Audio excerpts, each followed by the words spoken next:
Si tuvieras que definir el año 2019 en Ecuador con una sola palabra, sería intensidad. Este fue el año en el que el país vivió una paradoja constante. Mientras la economía temblaba y la tensión política estallaba en las calles con un histórico paro social, el orgullo cultural, el diseño de moda y el deporte nos hacían tocar el cielo con hitos históricos. Hoy vamos a recordar el inolvidable 2019, el año de los extremos, donde pasamos de la incertidumbre a la gloria. Para entender la realidad del Ecuador actual, es indispensable analizar el año 2019, un periodo de quiebre donde el descontento popular y las brechas de desigualdad se acumularon en el silencio, hasta terminar uno de los estallidos sociales más grandes de nuestra historia contemporánea. Los acontecimientos clave se desarrollan así. En marzo del 2019, el acuerdo económico firmado con el FMI provocó el despido masivo de miles de trabajadores del sector público. En junio del 2019, la crisis laboral empeoró drásticamente, dejando al país con menos del 38% de la población con un empleo estable o adecuado. En septiembre de 2019, la pobreza golpeó con fuerza al país, llegando al 25% a nivel nacional y superando el 41% en los sectores rurales. En octubre de 2019 se desató el paro nacional tras el decreto 883 que eliminaba el subsidio a los combustibles. Fueron 11 días de paralización y severa represión que dejaron un saldo trágico de 11 fallecidos y más de 1.300 detenidos, visibilizando una profunda polarización social. En diciembre de 2019, el año cerró con el movimiento indígena consolidado como una gran fuerza social, pero con heridas de desigualdad totalmente abiertas junto antes de la llegada de la pandemia. ¿Te acuerdas de cómo estaba tu bolsillo en el 2019? Pues fue el año en que la economía del Ecuador se congeló por completo. El país creció un miserable 0,1%. Básicamente, el dinero dejó de moverse y entramos en un modo de supervivencia financiera. Y ahí es donde entra el villano o el salvador de esta historia, el regreso del FMI. Pues para intentar salvar las cuentas, el gobierno acudió al viejo conocido, el FMI.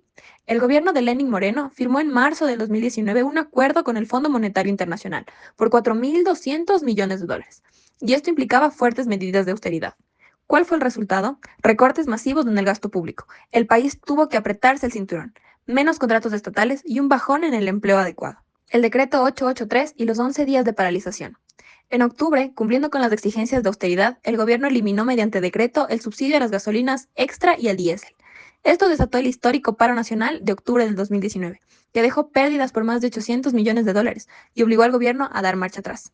Todo explotó en octubre, pues intentando cumplir las órdenes del FMI, el gobierno quitó los subsidios a los combustibles con el famoso 883, este gran decreto que dejó al país paralizado por 11 días de protestas violentas, dejando así una herida económica gigante justo antes de terminar el año. Y ahí es donde tenemos un pequeño dato curioso, la inflación en cero.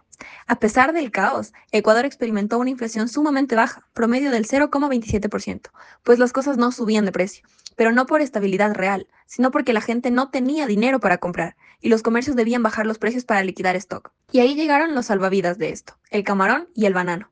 Lo único que mantuvo a flote el barco este año fue el sector externo, las exportaciones no petroleras, principalmente el camarón y el banano, pues crecieron un 5,2% y evitaron que el país cayera en una recesión profunda.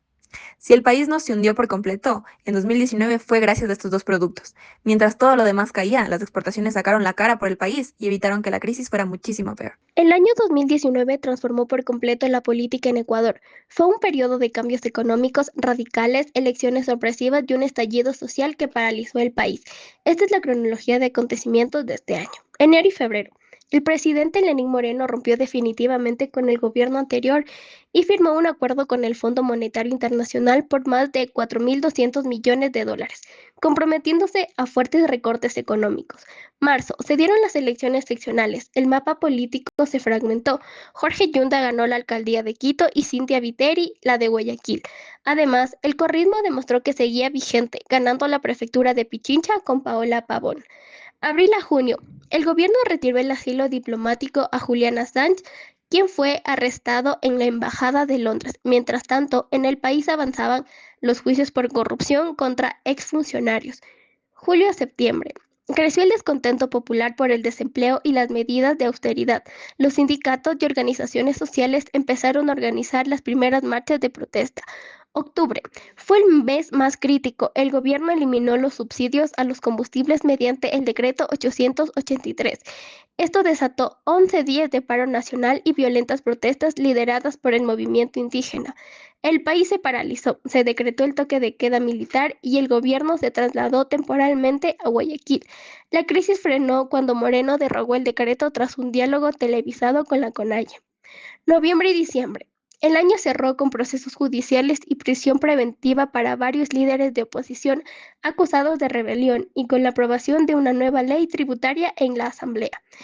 El 2019 terminó dejando un gobierno debilitado, a un movimiento indígena posicionado como actor político clave y a un país profundamente polarizado. Un año donde las decisiones del poder se midieron en la temperatura de las calles. El arte y las tradiciones de un pueblo siempre son el reflejo más fiel de su realidad, y en el año 2019 no fue la excepción para Ecuador. Durante esos 12 meses, nuestra identidad vivió hitos históricos donde la cultura sirvió tanto de orgullo internacional como de refugio y resistencia social en las calles. En marzo de 2019, las medidas de austeridad del gobierno provocaron fuertes recortes económicos en el presupuesto estatal, limitando el apoyo a los artistas independientes. En junio de 2019, las comunidades andinas celebraron un masivo Inti Raymi como símbolo de memoria e interculturalidad. Además, el cine nacional hizo historia con el estreno de Dedicada a mi ex, convirtiéndose en la película ecuatoriana más taquillera a nivel internacional. En octubre de 2019, durante el paro nacional, el arte se transformó en resistencia callejera con música en quichua y murales, mientras que los daños en el centro histórico de Quito abrieron un debate nacional sobre el valor del patrimonio frente a la protesta social. En noviembre de 2019, los espacios públicos se reactivaron a través del arte y del teatro, gracias a la celebración del Festival de Artes Vivas de Loja, ayudando a que el país recupere la calma tras la crisis de octubre. En diciembre de 2019, el año cerró con un fuerte impulso al paseo ecuatoriano en su camino a ser patrimonio de la humanidad, y con el gran auge de la literatura nacional en el mundo liderado por las escritoras como Mónica Ojeda y María Fernanda Ampuero. En 2019, la moda ecuatoriana cambió para siempre. Pasó de seguir tendencias extranjeras a vivir su transformación más consciente y resiliente de enero a diciembre. Te lo cuento rápido. Enero y febrero arrancó con la temporada de playa, fusionando el streetwear y tonos neones globales con el diseño de autor local. De marzo a mayo, las universidades graduaron a una nueva generación que rechazó la fast fashion, apostando por la sastrería a medida y textiles con identidad andina y costeña. En junio y julio, el diseño artesanal de lujo, la joyería local y los sombreros de paja toquilla conquistaron vitrinas en Estados Unidos y Europa. Para agosto, el chip del consumidor joven cambió, el slow fashion y el upcycling y las tiendas de segunda mano explotaron en redes sociales. En septiembre, brilló el Ecuador Fashion Week con colecciones diversas y sin género, pero en octubre el paro nacional paralizó al país y golpeó al sector. Ante la crisis, los talleres resistieron y nació la campaña Consume Local. Esto provocó que en noviembre y diciembre las ferias independientes se llenaran. El año cerró demostrando que comprar nacional era un verdadero orgullo.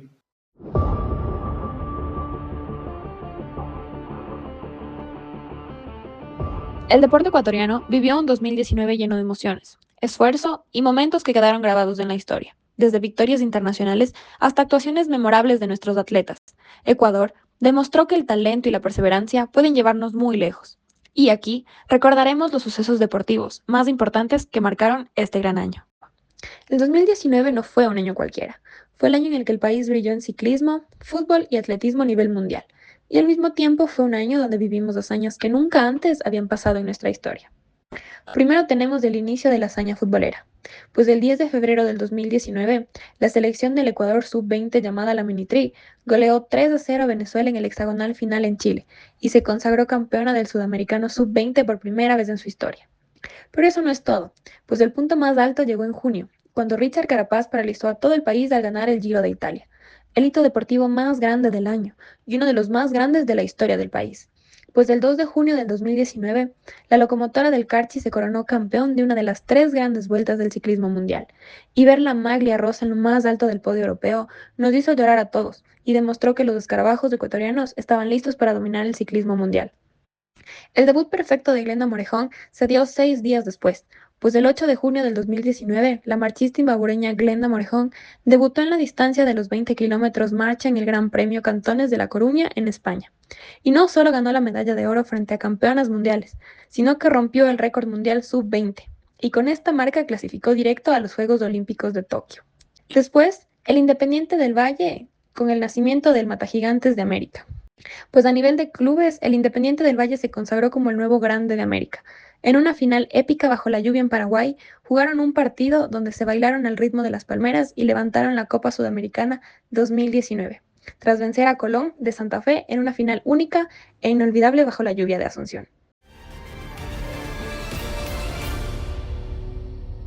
El 2019 nos golpeó fuerte en los bolsillos y en las calles, pero nos demostró que cuando el panorama es más oscuro, el talento de nuestra gente nos saca adelante.